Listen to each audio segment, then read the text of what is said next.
Hi, friends. Hey, summertime is here.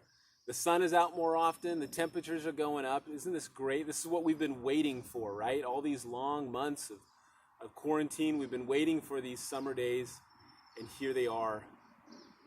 Floating the river was every country kid's pastime in the summer when I was a kid. Rummaging through the back of the garage, pulling out that old inner tube, patching it up, airing it up, and heading down to the slow, easy current of the Nooksack River, turning and just drifting along, going with the flow.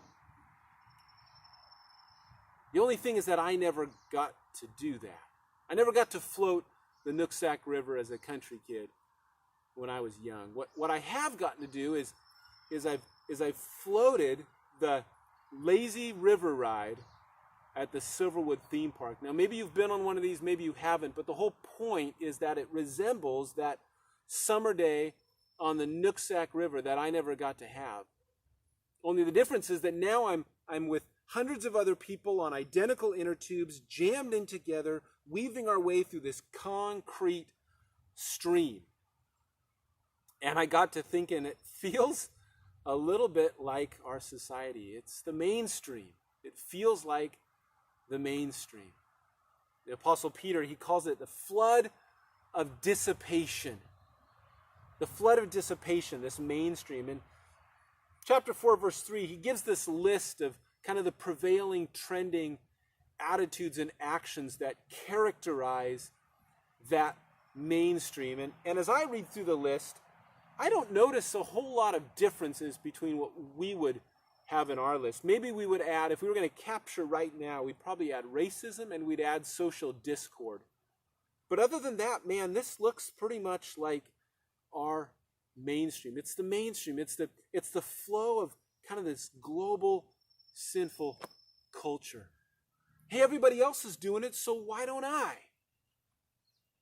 Well, I'll tell you why, because there's good news. Peter backs up chapter 3, verse 18. He says, "For Christ died for sins once for all, the righteous for the unrighteous, to bring you to God. He was put to death in the body, but made alive by the Spirit." And then moving down to chapter 4, verse 1 and 2, Peter says, "Therefore, since Christ suffered in his body, arm yourselves also with the same attitude, because he who has suffered in his body is done with sin." Now, all this suffering talk, it's almost as though Peter assumes that this Christian life is not going to be easy.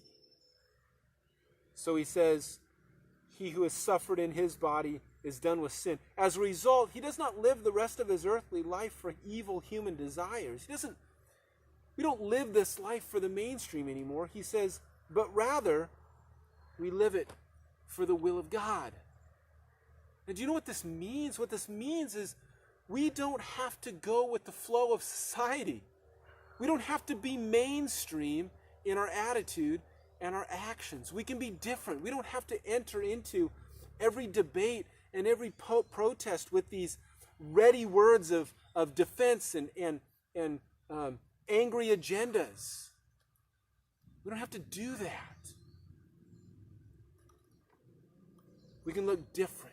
Now, it's going to be strange. Peter says this is going to be strange not to plunge into this flood of dissipation. He says people are going to heap abuse and insults on you because of your actions and attitudes, because it's so different.